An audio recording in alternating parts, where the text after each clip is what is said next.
the night, hear them talk, the cold story ever told. That we're all on the road, lost the soul. Do we wanna so heartless? How could you be so heartless? Oh, how could you be so heartless? How could you be so cold as the winter wind when it breeze, yo?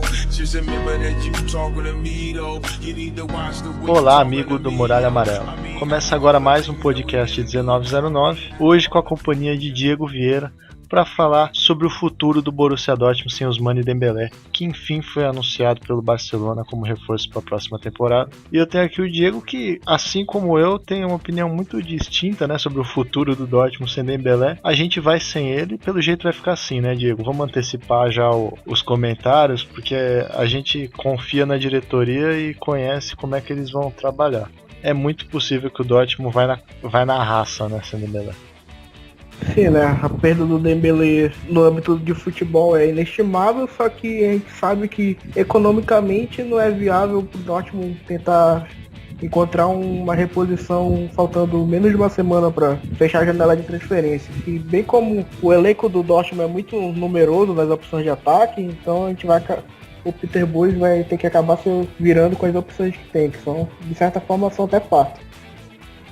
Pois é, que no fim das contas foi uma boa venda, né? Fala-se muito da perda técnica, mas para um jogador que não queria mais atuar pelo Dortmund, um jogador que já estava com a cabeça fora do clube desde a primeira notícia que saiu, é uma venda que acaba sendo excelente, principalmente porque o Dortmund recebe mais de 100 milhões de euros agora, tem cerca de 30 milhões aí a receber garantidos e o variável, né, de 12 milhões é um valor absurdo, né, de 147 milhões de euros. Incontestável, né, Diego? No dia que o Dortmund anuncia um faturamento da temporada anterior de mais de 400 milhões de euros, né? Logo em seguida, numa transferência só, consegue logo um valor que é pouco maior que 25% desse valor que demorou um ano inteiro para ser arrecadado. É basicamente o negócio mais lucrativo da história do Borussia e vai ser por muito tempo. Também acredito. O Dembélé é um jogador excepcional, né? Isso a gente não pode contestar, até porque tem muito ressentimento, né? A forma que ele saiu foi lamentável, evitável até, ele não precisava ter feito isso, mas tecnicamente é um jogador absurdo que tem mesmo potencial para ser um dos melhores do mundo aí, nos próximos 2, 3 anos já, brigar pelo topo, né? É um cara que mostrou em uma temporada que tem muito ainda a evoluir, mas mesmo ainda faltando bastante para chegar no seu pico da carreira, já é totalmente diferente dos demais, né? Exatamente. O Dembélé ele chegou no Dortmund muito cru, só que ele teve uma evolução exponencial. Talvez das vezes que eu acompanhei jogadores no futebol europeu, foi assim, o cara que evoluiu mais rapidamente. Um negócio, coisa de louco. Eu nunca vi um jogador evoluir tanto numa temporada só, de ser aquele promessa para chegar no final da temporada ser basicamente o dono do time. Exato, esse desenvolvimento dele foi mesmo muito rápido, né? Não é que a gente não conhecia, é que quando ele chegou ele era um jogador extremamente cru, né? Ele era um cara que errava muito, principalmente tomada de decisões, dribles, enfim, e foi amadurecendo com uma velocidade e também capacidade de assimilar a proposta de Thomas Tuchel, enfim. Ele foi um cara que cresceu demais num período muito curto de tempo, e isso com certeza é prova de que vai muito longe. Mas o Dortmund também tem que ir longe sem ele, né? Como que você acha que vai ser o Dortmund aí nessa temporada? Eu acho que a falta do Dembélé, eu tenho uma teoria de que assim, o Tuchel dependia muito desse tipo de jogador, o cara que carregava o time, porque era um técnico muito mais paciente, era um jogo muito menos coletivo, então ele precisava, que nem precisou do Mkhitaryan, precisou do Dembélé, para quebrar as linhas, para fazer uma jogada diferente. O Peter Bosz eu vejo como um jogo mais coletivo, que a gente já pôde perceber nesse começo de trabalho. Então assim, eu não vou falar que não vai sentir falta, mas eu acho que vai sentir muito menos falta com o Bosz do que sentiria com o Tuchel, né? A questão é que o esquema do Tuchel era aquele toque de bola paciente e precisava daquele cara que quebrava a linha de marcação com o drible. Já o que a gente pôde ver na primeira rodada da Bundesliga, com o esquema do Bois um pouco mais veloz, com toques mais curtos, aproximações. A principal diferença que a gente nota entre os esquemas do Tuchel e do Bois é que o Tuchel fazia com que o time esticasse muito o campo lateralmente e o Bois procura tentar fazer com que o time trabalhe o espaço mais curto, né? Tentar vencer as linhas na velocidade da troca de passes. Quanto ao Borussia vai tentar superar a perda do Dembélé, ficou claro que, pelo menos na primeira rodada, que pode ser a temporada de ascensão do Pulisic, né? O Pulisic que já vinha pedindo espaço há algum tempo, né, Diego? A gente, sempre que o Royce não podia jogar, sempre que abria uma vaguinha, às vezes entrando no segundo tempo, ele vinha mostrando um desempenho muito bom, e é um cara que está aí já 1 ano e meio treinando esses profissionais.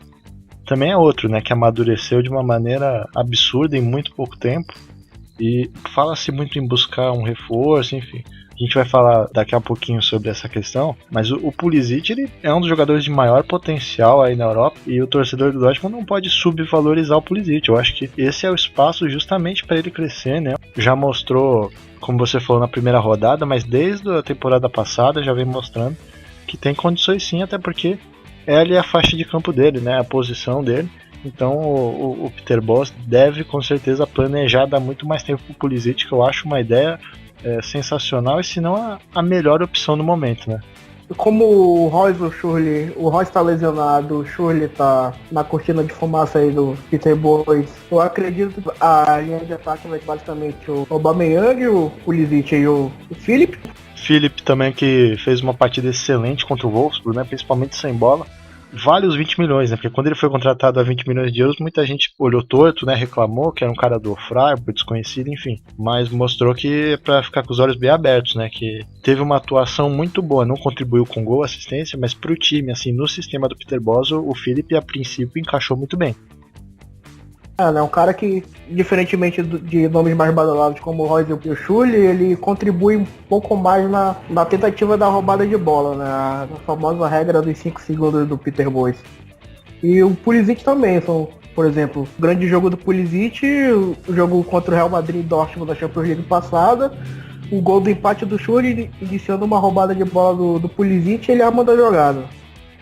Pois é, e eu arrisco dizer até que o estilo do Dembélé ia ter que mudar muito com o Peter Bosz, porque o Dembélé é muito pouco combativo, né, sem bola. A gente viu na Supercopa da Alemanha um Dembélé que parecia que não estava entendendo direito qual era a proposta do Peter Bosz, estava um pouco fora de sintonia ali no ataque. Mesmo nos amistosos, né, ele já tinha mostrado certa dificuldade para se adaptar. Claro, de novo, a gente tá tentando justificar ou minimizar a perda, né? Mas são aspectos assim que pro time fazem totalmente sentido discutir, porque o Peter Bosz, ele tem uma proposta de jogo muito peculiar. É um estilo de jogo esse de marcação intensa, que exige um tipo muito específico de jogador. E não é qualquer um que consegue. Por exemplo, o Schürrle é um cara que eu acho que não vai jogar nunca. Quem ainda tem no próprio elenco do Borussia Dortmund? Tem o Brun Larsen da base, que vai fazer 19 anos aí, mas é muito bom. Veio de uma temporada no Sub-19 fantástica até se lesionar. Tem ainda também o próprio Rafael Guerreiro, que eu acho que pode ser utilizado pelo lado esquerdo.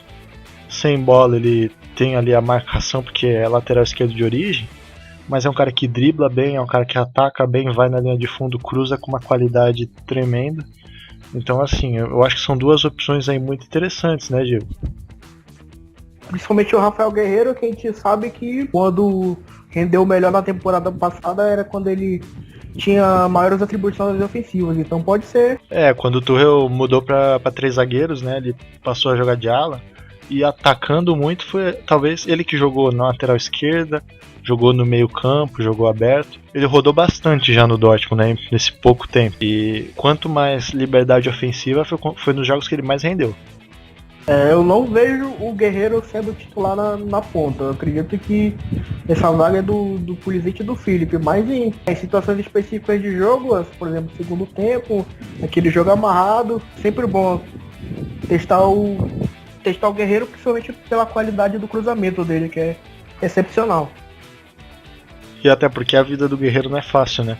A gente sabe que o Schmelzer aí é praticamente intocável na lateral esquerda. Vamos ver como vai ser com o Peter Bosz, mas a expectativa é de se manter, né, essa titularidade até de forma errada, inquestionável dele. Inquestionável só pelos técnicos, né? Porque a torcida, todo mundo concorda que deveria rodar um pouquinho.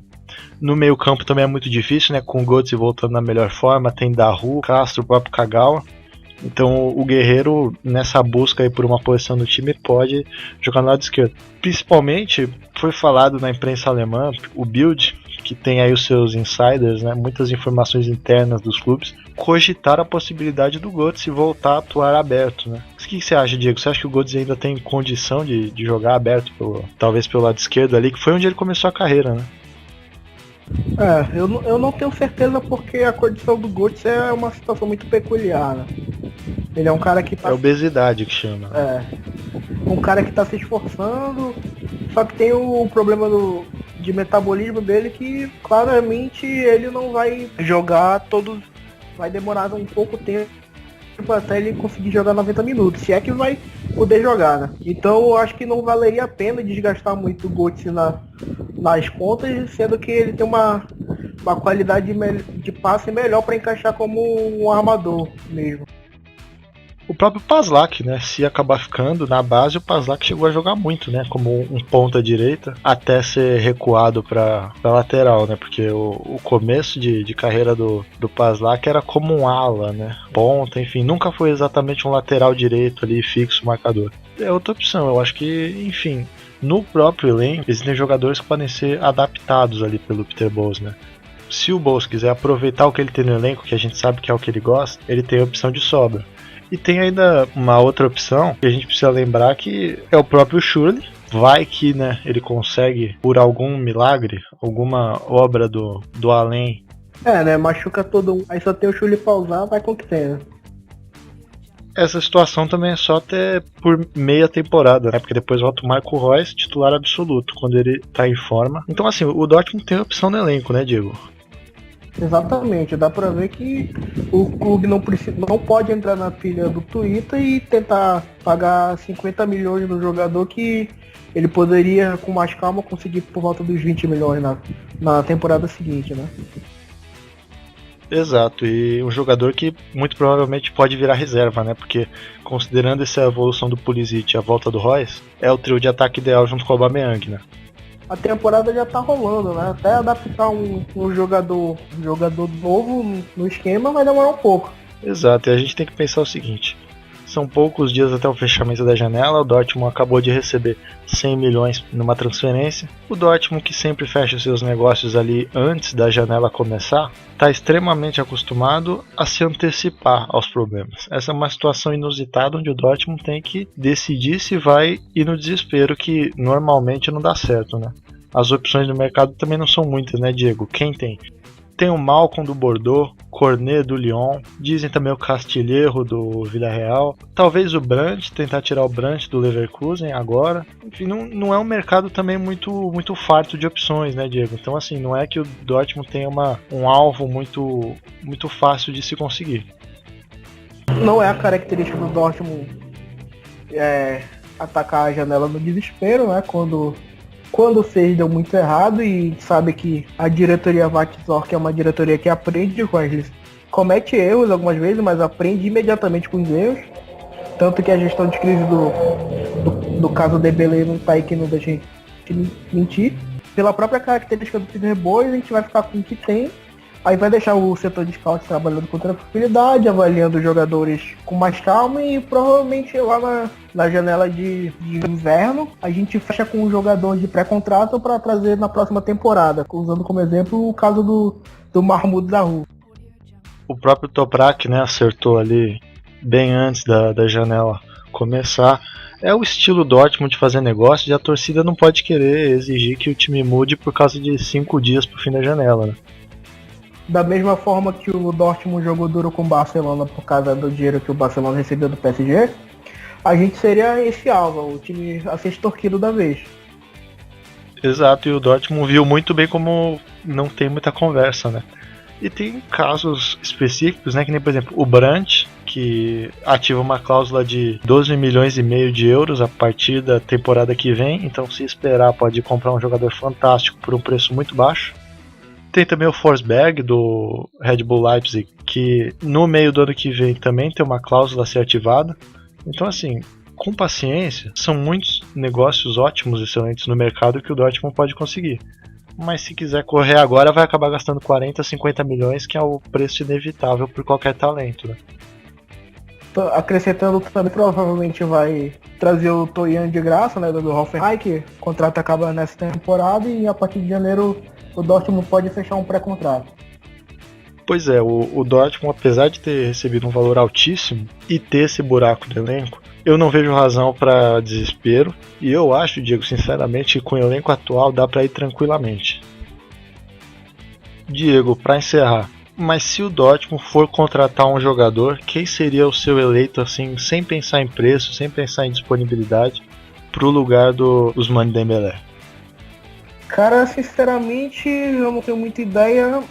Eu iria com o Malcolm do Bordeaux, que era o nome mais adiantado até então, né? Só que o Dortmund recuou por causa do preço. Eu prefiro o Julian Brandt, eu acho que ele é um cara de extremo potencial. O Leverkusen não deu condição para ele se desenvolver plenamente, é um time ruim também para ele se desenvolver plenamente. E eu acho que no Borussia Dortmund com o Peter Bosz ele seria fantástico. Ou mesmo o Justin Kluivert do Ajax, que é um jogador também muito jovem, 18 anos, que se desenvolveria de uma maneira fantástica. E não dá pro Dortmund fugir muito disso, né, Diego? Se for contratar alguém, tem que ser alguém jovem, alguém com potencial, porque mudou um pouco a política para trazer o Schürrle e não deu certo. Então se for para contratar alguém, que seja de volta às origens. Entre pagar 50 milhões de euros em um jogador que pode não encaixar, é melhor dar um pouco mais de tempo de jogo ao Jacob Brun Larsen, que é da base, entende um pouco a filosofia de trabalho dos profissionais, já está com o time e seria, ao meu ver, uma adaptação mais imediata. Concordo plenamente. Fica aqui então o projeto Brun Larsen camisa 7. Tem o nosso patrocínio, né? Brun Larsen, isso ainda vai ser grande no Brasil. Isso ainda vai ser grande no Brasil e principalmente em Dortmund, né? Exatamente. Diego, muito obrigado. Quem quiser acompanhar você tá lá operando o BVB09Bra no Twitter, né? Exatamente. Para você que nos acompanhou, muito obrigado. O podcast 1909 fica por aqui. Um forte abraço e até a próxima. Valeu!